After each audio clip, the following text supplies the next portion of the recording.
Good Welcome evening. to Detroit in Black and White Fridays edition. Uh, as you guys can see, is Jim Nardone,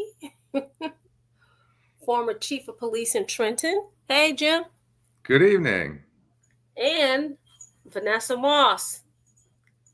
They say I'm a stuff starter. I am an attorney, right? And so we're going to be manning the ship tonight. Adolph and Allan are not here tonight. And so we're going to be manning the ship tonight. So if you are watching Detroit in Black and White this evening, we want you to like, subscribe, and share. You can catch us on all platforms. And you can also watch past episodes on DetroitInBlackandWhite.com on our website.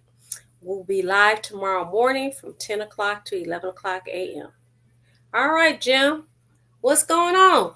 It's not just you and I, it's all of our friends out there that are participating tonight, we Right, hope. right. And you guys are welcome to comment. So I think I'm going to start it off, Jim, because Okay.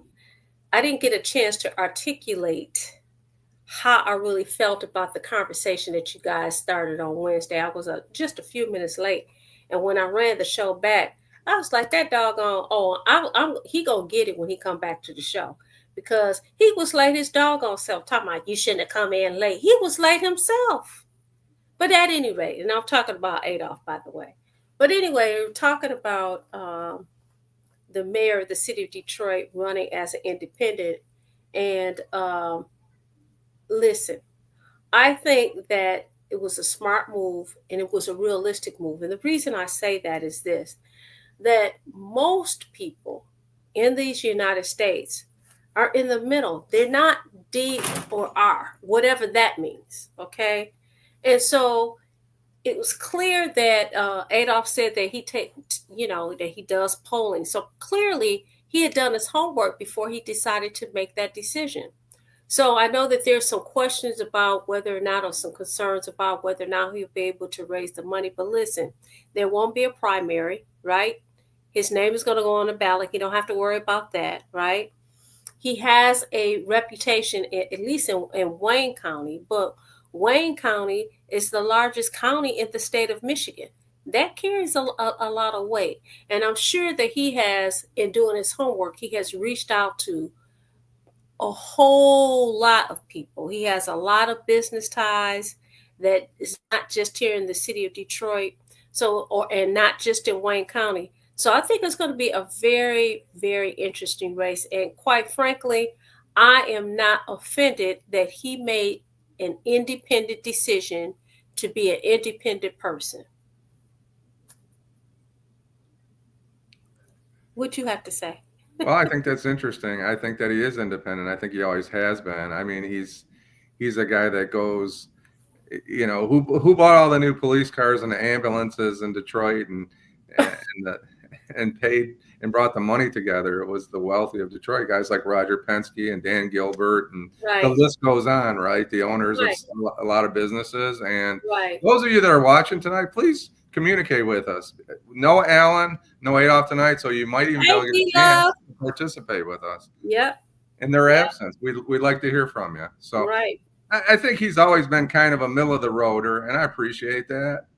But who's he helping, and who's he hurting, and who has he helped as mayor, and who has he hurt, and how will that play in a governorship? Well, how do you feel about him running as an independent?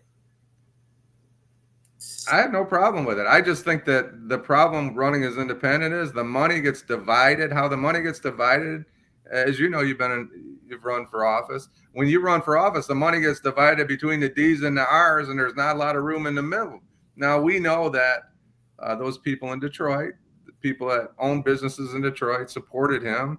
He received 45,000 write-in votes, so that money came from somewhere, and I think we know where it came from, and it transitioned into when he won. These are some of the people that deserve credit for helping reboot the city of Detroit. However, who does he owe, and who gets hurt in the end? Yeah, we see Eric Brown says that Vanessa, I think you're giving Wayne County too much credit. He said that they had the lowest turnout. I'm talking about in terms of visibility. I mean, Wayne County is the largest county in the state of Michigan. And so he is the face. When you talk about Wayne County, you talk about people, political people in Wayne County. His face is one of the faces, one of the main faces that in Wayne County. We have a viewer, Dwayla Boyce, who says we need to get away from the two-party system. He did his homework. I absolutely, positively agree, and I think that realistically, realistically, people, I mean, people felt like they were forced into a box. They were forced to be either a D or an R. And I think you and I had this conversation. You know, you have had people say, well, I've read where people have said that and I'm talking about Mayor Duggan, he's a dino. And my question is, and I've heard them say things about other people and call them rhino. I'm like, what does that even mean? I know it means Democrat in name only or Republican in name only, but who gets to define what a Democrat or a Republican is? Because I guarantee you could get a group of people together. You're going to have a moderate Republican, a liberal Republican, and a very conservative Republican. And it's the same way on the Democratic side. Do you ever hear those terms in a positive light? You ever say, "Oh, he's good for us. He's Oh a no, Dino," you're or "He's right. bad"? You're right. Right. You're right. It is always in a negative sense. It's like, calling somebody a name. You're right. Dwayla said people want to change. That's true. Dwayla, do you want to change? And And how do Eric's you talking, feel about it? and Right. Eric's talking about the funding, and the funding is, if he can get the money, uh, I give him credit for his courage to step outside the boundaries of today's political climate and go, I'm going to run as an independent. You have to say, right on, go for that. Right. It Right. just Right. So you know what, Jim? We were talking before we went on air, and and I didn't bring this up a couple of weeks ago, and I meant to. After November the 5th, I read an article about AOC in New York, and she took a poll and she asked people, "How is it that you guys voted for me, and then you voted for the president elect?" And people, made their comments, and they said what resonated was the fact that they said that you're much more realistic, we like you're authentic, basically she's not towing anybody's line, right? And they feel the same way about the president-elect. Do you know that people were pissed off that she even had the nerve to put that out for people to see? I thought that was so ridiculous, but that's the kind of stuff that people are tired of. That's the people in the comments to me represent those people that the mayor of the city of Detroit is targeting. the question is, are there enough of them? Are there enough of them with courage to You not? don't think there's enough of them? I really don't. I don't. I've seen it. I've seen the system, right? I participated in a system a few years ago to help an individual that a lot of this stuff is decided behind closed doors. And we talk about the governor's race. I still believe, this is my own belief, it's my opinion, that they've already decided who they want to be the Democratic candidate, and it's done. And when he went to those powers that be, they said, "You're not our person." That's what I believe happened. I guess we'll find out if that's true or not. So when you say that behind closed doors, I'm just putting this out here. If the decision has already been made, right, behind closed doors, does that mean that our votes don't matter? I wouldn't say that our votes don't matter. Isn't that what happened in the presidential election? Isn't that how the vice president behind closed doors got decided? Who decided on that? It wasn't Joe Biden that said, "Well, yeah, I think I'll step aside." It was the people in control, the people in power that went, "We're going to try this with the vice president. She might have a better chance than the president." Right? That wasn't out in the open. There were no Oh, votes. that's true. And people were pissed off about that. I was very annoyed about that whole thing. I really was. So yeah, I get your point. I get your point. Say Jocelyn is not the one, and Michigan will not elect a man married to a man. Who is I he don't know about talking that. about? I'm not Yeah, sure I who is believe he that. talking about? He's talking about Pete. Who are you talking about, Eric? Is he talking about Joss, uh, Pete? Jocelyn's not gay, I don't believe. Who are I you think talking about? Pete And could he be must be elected. talking. He's saying people will not elect Yeah. Jocelyn Benson. I don't know why he says that. And he says that a man married to a man, so he must be talking about Pete Buttigieg. I can't pronounce Right, it. Buttigieg. Buttigieg. Buttigieg. Is he even really running? I mean, I think a lot of times they just throw these names out there with, we don't know if that's true or not. I mean, I, I just don't see it, but maybe so. Maybe so. I don't know. I do not know. So, um, Mayor Pete. okay, he was talking about Pete. 10,000 votes he was elected with, and where was he? South Was Bend, he? Indiana. He was. I was 10,000 going to say votes. he was in Indiana. Yeah, he's in Indiana. He decided to move here to Michigan to Traverse City. I believe he lives in Traverse City. Yes, Somewhere in that transportation area. secretary. Yeah, Currently, he'll be looking for a job here pretty quick, I think. yeah. So, did you see that Adam Schiff decided that he was resigning today? I did not. Oh, you didn't see I that? did not. Yeah, I saw that when I was signing on. He decided that he was going to resign today. I find that quite interesting. Resign. I thought he just got elected to the U.S. Senate. Wasn't he had Oh, a yeah, House? that's what he said. It said that he was resigning from the House today. No, I don't know. Oh, but he got elected Yeah, to the U.S. Senate. yeah, So yeah, he's yeah. well. Hey, yeah. So, so at any rate, what else I want to talk to you about? Oh, I'm just going to pivot just a little bit, just a little bit.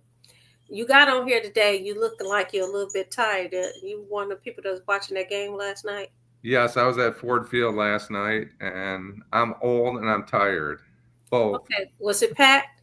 It was packed. It was a nail biter.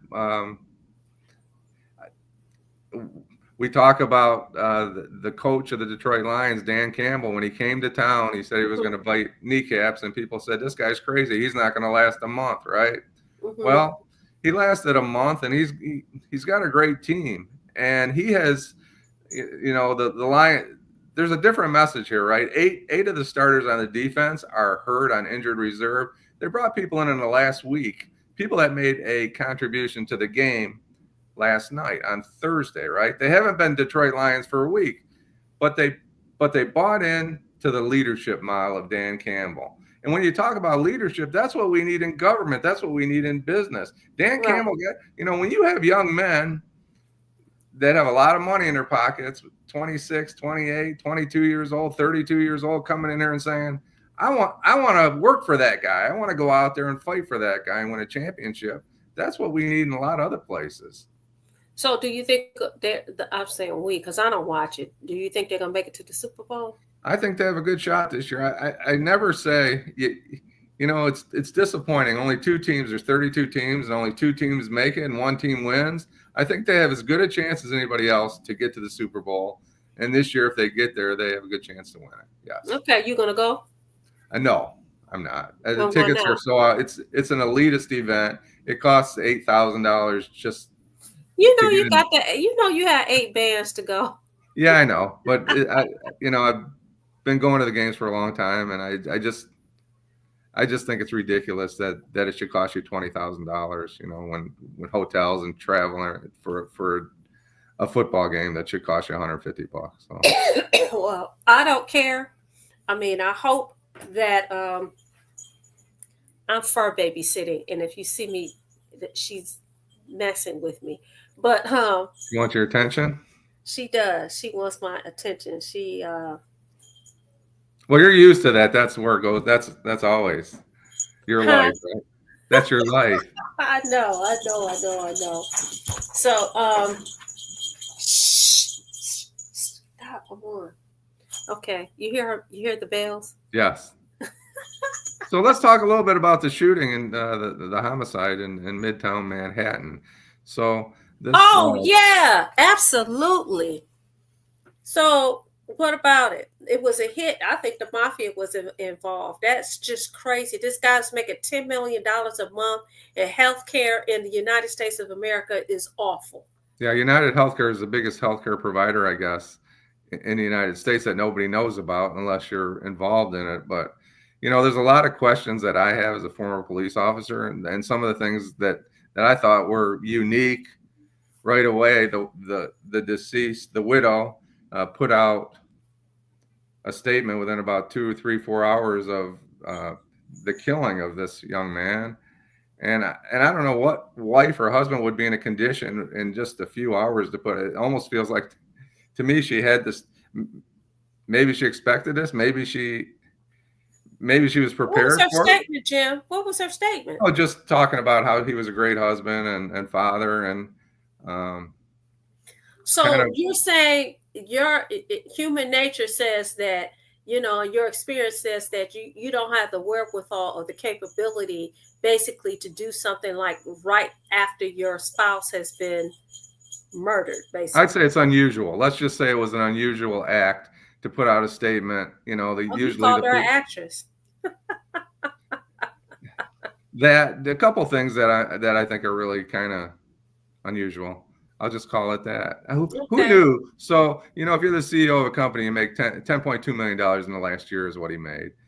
And you're going to an event and you're going to be the speaker. And it starts at 9 o'clock, 9 a.m., let's just say. Who's expecting him? So he came in from Minnesota. Minnesota's an hour earlier than us. So he was on the street at 6:44 in the morning. Mm-hmm. Who was expecting him to be on the street at 6:44 a.m. when he wasn't due for 2 or 3 hours at this event? And who knew he was going to be on the street at 6:44 a.m.? So Right. that's an interesting question. I don't know if our viewers have any thoughts on that. There's just a lot of red flags about the whole thing, and they Well, it want to make sounded it. like it was a hit because didn't they say the gun had a silencer on it? Yes, a suppressor. Yes, they're called suppressors, but Yeah. in the Oh, movies they call them silencers or suppressors. But, okay. Suppressors. yeah, Okay. But it had a suppressor on it. Like you said, it was who would know other than who? Who somebody that would he was know? talking to. I mean, it could be a foreign government. That's one option. They could be doing business in Europe or somewhere over there where they were going to have a meeting at 7:30 in the morning. Who knows? It could Yeah. be, you know, it could be another woman, could be a man. It could be, domestic, a domestic issue. You But think so? oh, sure. It And could be, then but uh, I then don't the know press because they, released the fact that he's separated right now. So oh, see, I didn't know that. So yeah, they were separated right now. that's what I She makes read. this statement. She makes the statement a couple of hours after he's. Mostly about the kids, not about her as much as the kids, which I thought was a little interesting. So Hmm, I don't know. I don't know what happened. Who knows? Maybe he's a bad yeah. guy, and maybe it has everything to do with the insurance business, and maybe it has zero to do with the insurance Right, business. because what aren't they? Well, I saw where they were talking about inside trading, shareholders, and all of this craziness, and people were saying that basically the insurance company is not concerned about you and I and the rest of the Americans, but they've been separated for about a year and live about a mile away from one another. Okay, Eric. I think Eric reads every article he can about everybody that is everywhere.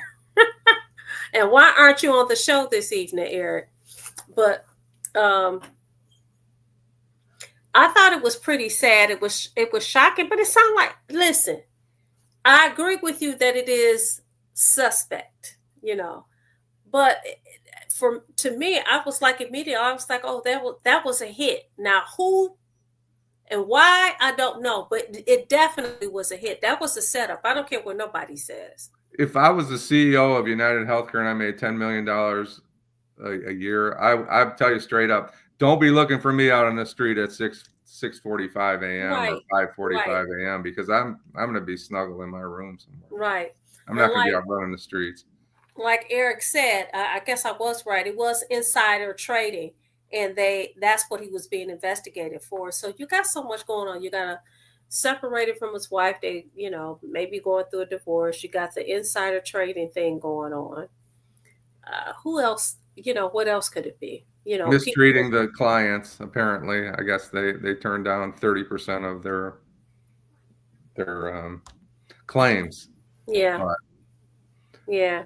I just, to come up with the money to hire somebody to kill somebody if you got denied a claim, that also doesn't make sense to me, Oh, right? that absolutely does not make sense to me. It doesn't make sense to me either because of the claim being denied. But what?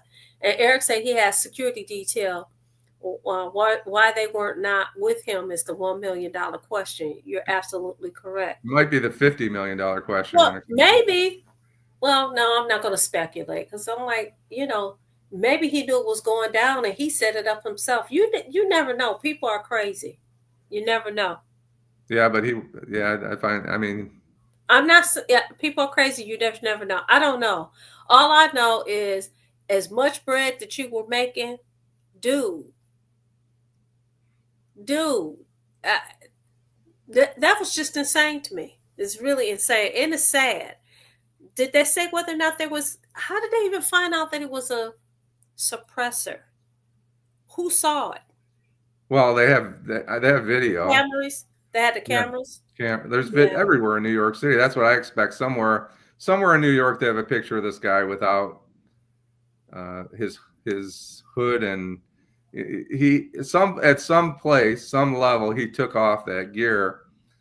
So one of the things that I saw earlier today was that he had checked into a hostel, and they made him smile to see if he matched the picture on the identification, which I guess they rented the hostel to him, but he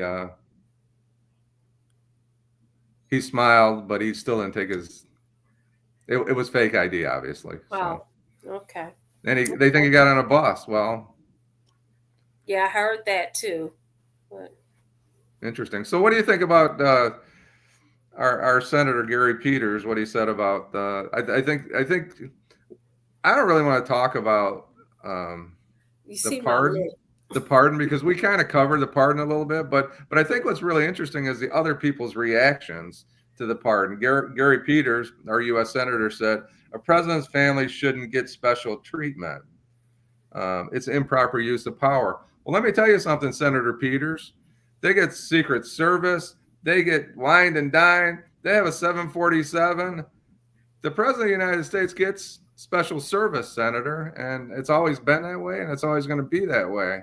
So I don't know where our senator's been. I know he gets on his Harley and rides around Michigan a little bit, but other than that, You see, I sat here. It just sounds like, oh, he said something. I mean, I'm not trying to be funny, but those are the kind of people that the voters are talking about, the constituents exactly. are talking about. Those are the kind of people that people are sick and tired of. It's not just him. I don't want people to think I'm picking Sure. on him because he's a D. I'm saying people like that. They only have something to say when it's a hot button issue, but other than that, nothing else. Do you And think huh? do you think he's behaving that way because of how it affects him, Senator Peters? He's more worried about how it's going to affect him in the long term. Isn't he out? Isn't he out No, though? he's not out. No. I'm talking about he's not going to run anymore after this. He'll be in I Washington thought I until read that. I don't they put know. him I in could a. be wrong, but I thought I read that. I thought No, I I read. did not know. I don't. Maybe Eric knows, but I thought I read somewhere where he said that he wants to do what you just talked about, ride his Harley and enjoy his life. So maybe I'm wrong. I don't have my phone because I could look it up, but I could have sworn that I read that. But at any rate, the bottom line is, listen, people talk about how he shouldn't have said that he wouldn't get involved. Talk about the president of the United States. He wouldn't get involved. He wouldn't pardon his son, and now he's doing it. Listen, to me, he would be a fool not to do it. Why wouldn't he do it? Whether you like him or hate him, he has the opportunity to do it. And if you got a problem with him saying one thing and doing something else, then you got a problem with everybody that's in office. Because it happens all the time, all day long. Pardons so stop with the hypocrisy, stop with the BS, okay? Because it happens all the time. We pick and choose who we want to criticize for doing that. I'm sorry, he would have been a fool to not pardon his son, and whoever else he wanted to pardon. What does he have to lose? He has absolutely nothing to lose. I agree with you. And Eric's standing up for Senator Peters, and he has every right to do that. And I don't have anything personal against Senator Peters.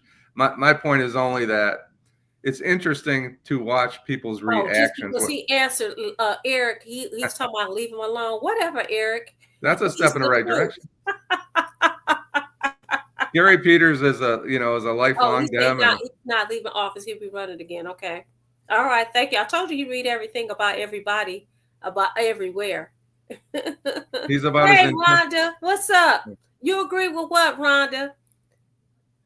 But yeah, Rhonda's a new viewer. I think. Thank you so much for Hey, watching, Rhonda. Rhonda. But yeah, so you know, I've heard so many people opining about what President Biden is doing with his son. I'm like, get the heck out of here. If it was mine, I would do. And as a matter of fact, I would do whatever else I wanted to do. What you gonna do to me? Which father? And listen, that you can't even say, well, then the party's gonna suffer as a result. That has already happened. Okay.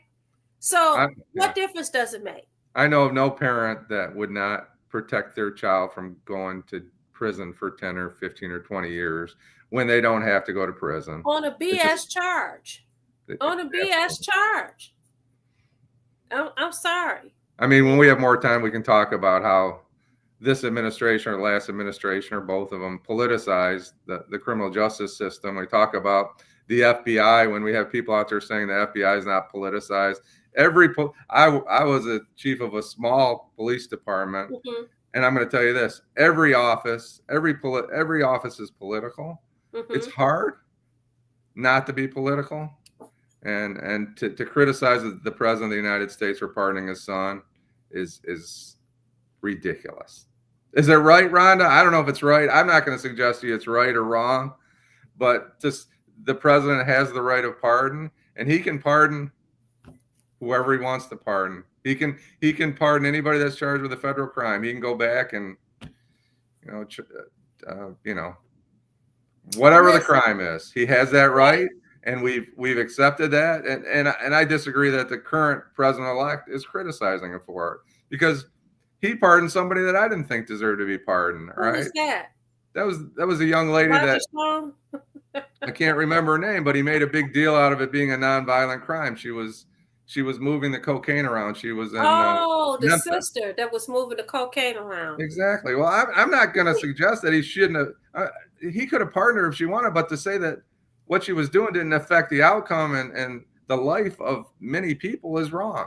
You can't call that a victimless crime if you're moving kilos of cocaine. It's not a victimless crime.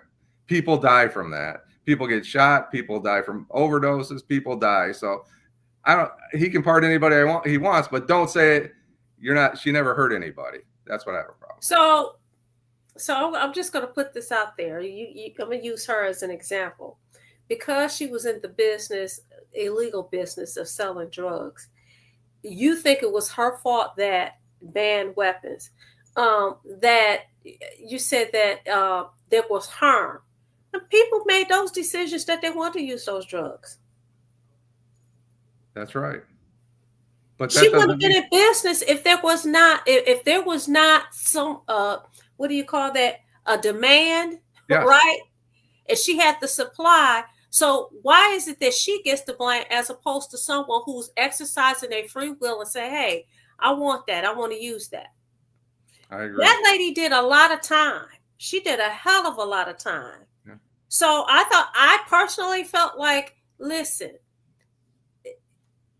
I get what you're saying. You're saying that the president-elect, he was the president at the time, said that, there was no harm. I get what you're saying, that you disagree with that. I'm saying to you that I disagree that he did what he should have done. She should have gotten that pardon.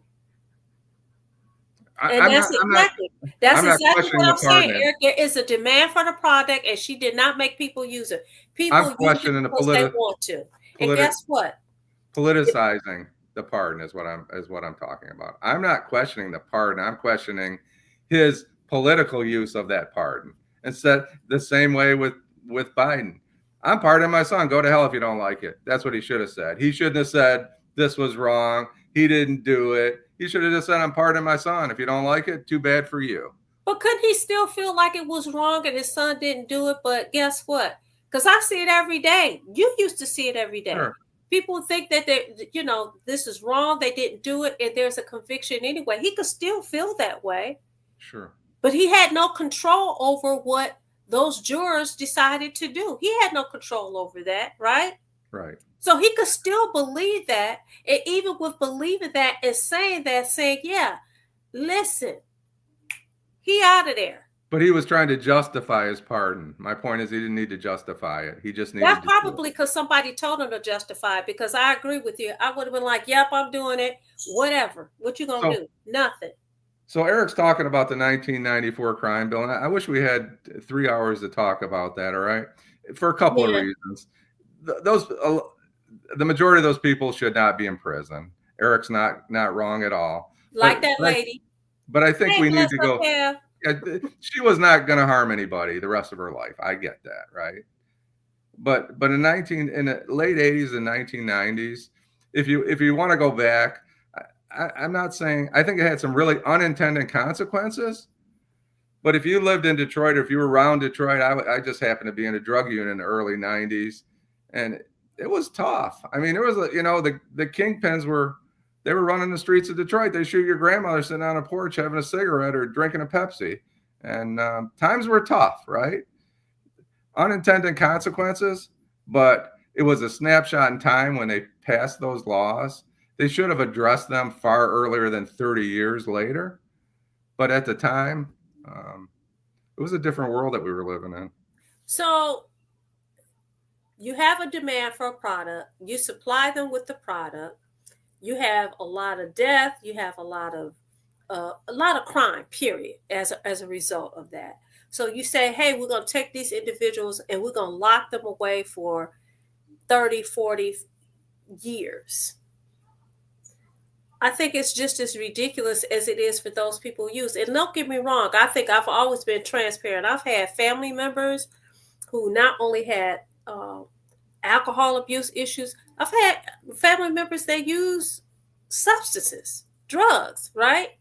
And of course, do I blame the person who supplied them with it? No, because it was an exchange. I give you some money, you give me my stuff.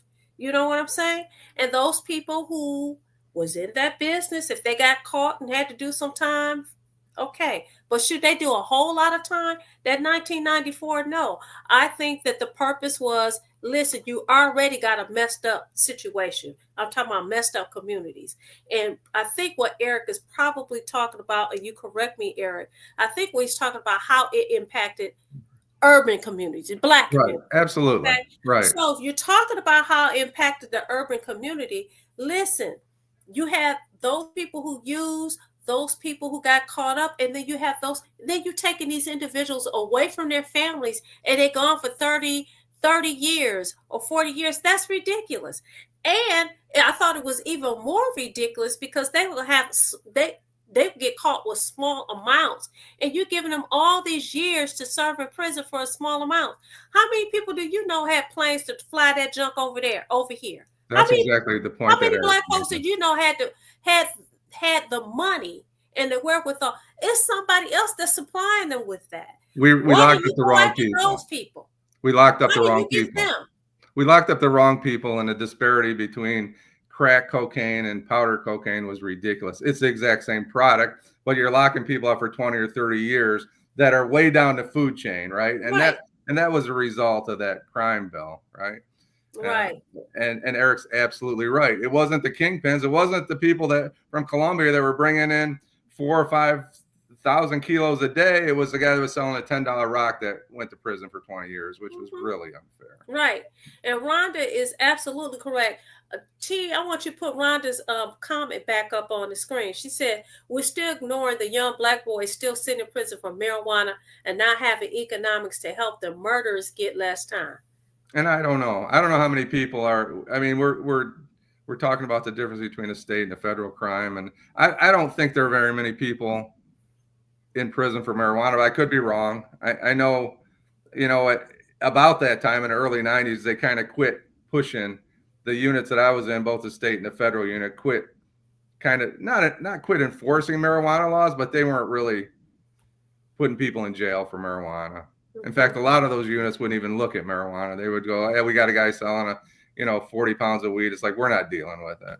Mm-hmm. So I'm not sure. There may be some people in prison for. There shouldn't be anybody in prison for marijuana. That's for sure, at all. So, Yeah. unless Yeah. they killed somebody. So, I mean, if Well, they killed somebody to steal a, you know, I was just getting ready to say they kill somebody that's robbing them of their stuff, right? yeah, that's a And you different get into situation. it. That, yeah, I'm like, so different circumstances, and I'm not saying that. Trust me, I'm not saying that we all have to pay for what we've done, right? Yes, they Wrong, were we have to difficult pay times. for it. Okay, we have to take accountability for our actions, and how you pay for it is how you pay for it. However, I always think that there are some other extenuating circumstances that contributes to that. Eric says the small amounts of crack cocaine a person has people in jail for longer than they should be. And they I would don't get sentenced to disagree. jail because of crack Right, for a $10 rock for 20 years, and you have 2 ounces of powder cocaine, and you wouldn't go to jail at all, right, which is just right, really stupid. That right, just doesn't make any sense at all. right, right. But it was a difficult time, Yeah, and very that's different. they were dealing with what they had in front of them at the time, right? Maybe Right, 10 years later, in the early 2000s, they could have fixed some of that stuff, and they let it go because they don't want to be viewed as weak on crime, right? right, right. Viewed as weak on certain crimes, because there Yes. was other crimes that was going on, and you were very, very weak. Let's not even talk about the white collar crimes. Very, Yes. very weak. Not tough on. It was tough on certain crimes that occurred in certain areas, and I'm telling the truth about that. We want to be tough on that. We had But people, why? we had Why? young girls selling their body for crack cocaine, and kids leaving the suburbs. We get a call on a stolen car. Well, they traded, the daddy's Buick for a $50 cocaine rock, and the car was involved in a shooting. And it was a different time. Right. I'm not making Right. excuses for the politicians, but it was a different time. Right. Right. Right. Right. Right. So, oh goodness, goodness, goodness. Are you I don't know how much more time we have. I think we're about done. We didn't even do a break for a Denzel was commercial. talking about banning weapons. I like to hear more of his Yeah, ideas. what did he say? He said we need to ban weapons. I'd like to hear more about that. Um, that doesn't work, but I appreciate your comment for sure. Because just like there's no law that stopped Let's talk about drugs the opioid or epidemic. speeders or people from talking on their cell phone or violence. It's you can ban violence. If you can ban violence, I'm all with you, Denzel. But weapons are just a part of a violent act by a human being. Um, Eric says we should talk about the opioid epidemic and who it impacts the most. And then Rhonda says, come on, when the K-12 synthetic weed came out, the law became tougher because it was in the suburbs. Correct. What about the weed houses on every corner in the ghetto, but we now call it urban because our Caucasian cousins are in the city now? We now call it business, Rhonda. We call it a money making Right, industry. right, right. Absolutely. Rick Graham says in my West Side neighborhood was like living in a war zone, not because of a lot of shooting, but in a 2-year period, my house was broken into 6 times just to get stuff to sell for crack. It was tough. It was very difficult. And my only point is I can understand they were trying to resolve an issue, trying to solve a problem. And it was difficult. Yeah, yeah, yeah. Until you've been blocked inside of a crack house with a 2x4, you wouldn't understand. But when you're in that house and you see the people in there, it's like a movie. So I could believe that. I'm not familiar with that at all, and that's the honest to goodness truth. Thank you, Jesus. I mean, but in the line of work that I do, I've seen the the end result of it, how it's impacted families, how it's impacted, people in general, how it's impacted a whole community, a whole family unit.